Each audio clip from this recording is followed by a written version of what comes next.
పశ్చిమాసియాలో ఉద్రిక్తతలు కొనసాగుతున్నాయి. ఇజ్రాయెల్ గాజా యుద్ధానికి ఏడాది పూర్తయిన సందర్భంగా ప్రతీకార దాడులు జరుగుతున్నాయి. తాజాగా హమాస్ హెజ్బొల్లాపై ఇజ్రాయెల్ డిఫెన్స్ ఫోర్స్ దాడులను తీవ్రతరం చేసింది. ఇదే సమయంలో హెజ్బొల్లా క్షిపణుల వర్షం కురిపించి ఇజ్రాయెల్ను అల్లకల్లోలం చేసింది.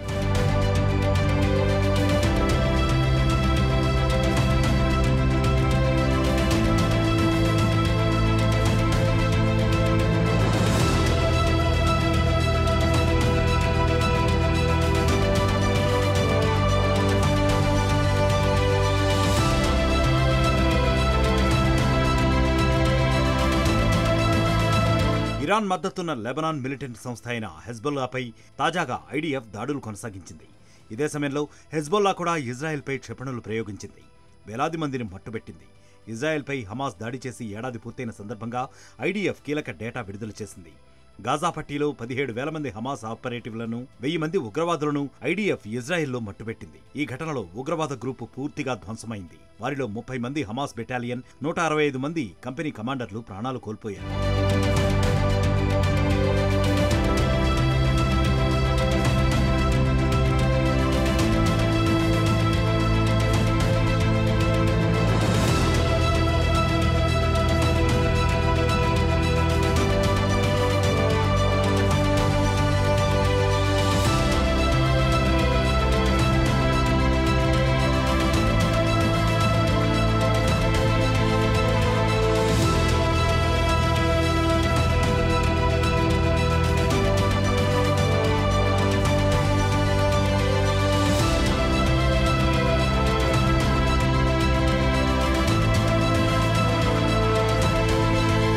గత ఏడాది అక్టోబర్ 7న ఇజ్రాయెల్ పైకి హమాస్ బలగాలు విరుచుకుపడ్డాయి. అప్పట్లో 1200 మంది ఇజ్రాయేలీలు ప్రాణాలను కోల్పోయారు. అదే సమయంలో 251 మంది కిడ్నాప్ కు గురయ్యారు. వారిలో కొందరిని విడిపించగా మరికొందరు ప్రాణాలు కోల్పోయారు. హమాస్ వద్ద ఇప్పటికీ దాదాపు 100 మంది బందీలుగా ఉన్నారు. ఇజ్రాయెల్లోని 3వ అతిపెద్ద నగరం ఫోర్ట్ సిటీ అయిన హైఫా. దీనిపై హెజ్బొల్లా క్షిపణులు ప్రయోగించింది. ఐడిఎఫ్ సైనిక స్థావరాన్ని లక్ష్యంగా చేసుకుని ఈ దాడి చేసింది. 5 రాకెట్లు తమ భూభాగాన్ని తాకాయని ఇజ్రాయెల్ ఆర్మీ ఇప్పటికే ధృవీకరించింది. రాకెట్ల దాడులతో ఓ మెయిన్ రోడ్డు, రెస్టారెంట్, ఇల్లు ధ్వంసమైనట్లు ఇజ్రాయెల్ తెలియజేసింది. ఈ ఘటనలో 10 మంది గాయపడ్డారు.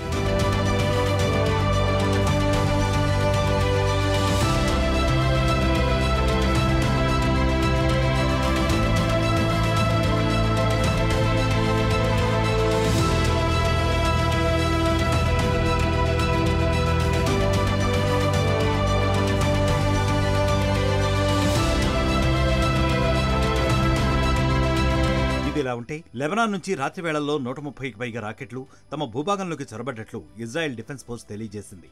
బీరూట్పై ఇజ్రాయెల్ సైన్యం తాజాగా 30 ప్రాంతాల్లో దాడులు చేసింది. ఏ క్షణమైనా దాడులు చేస్తామని ఇజ్రాయెల్ హెచ్చరించడంతో ఇరాన్ మరింత అప్రమత్తమైంది. విమాన సర్వీసులను తాత్కాలికంగా నిలిపివేసిన టెహ్రాన్ తాజాగా వాటిని పునరుద్ధరించింది. షెడ్యూల్ ప్రకారం విమాన సర్వీసులు ప్రారంభమయ్యాయని ఆ దేశ పౌర విమానయాన సంస్థ వెల్లడించింది.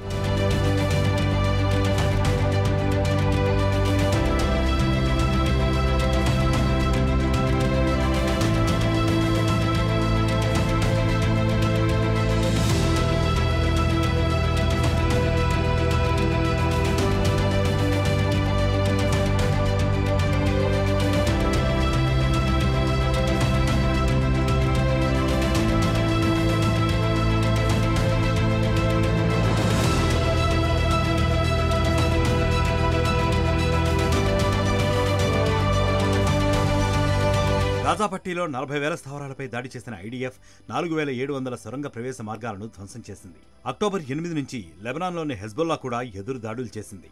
ఇదిలా ఉంటే హెజ్బొల్లాకు చెందిన 800 మందిని ఐడిఎఫ్ మట్టుబెట్టింది. వారిలో 90 మంది టాప్ కమాండర్లు ఉన్నారు. అదే సమయంలో హెజ్బొల్లాకు చెందిన 11,000 స్థావరాలను ఐడిఎఫ్ కూల్చివేసింది.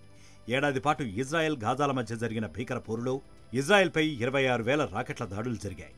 గాజా నుంచి 13,200, లెబనాన్ నుంచి 12,400 రాకెట్లు దూసుకురావడంతో ఈ దాడులు జరిగాయి. మిగిలిన రాకెట్లు యమన్, సిరియా, ఇరాన్ నుంచి వచ్చాయి.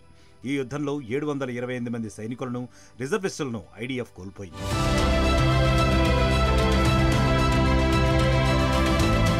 మరిన్ని వీడియోస్ కోసం ఛానల్ ని సబ్స్క్రైబ్ చేయండి. లేటెస్ట్ అప్డేట్స్ కోసం వాట్సాప్ ఛానల్ ని ఫాలో చేయండి. అండ్ లింక్ డిస్క్రిప్షన్ లో ఉంది.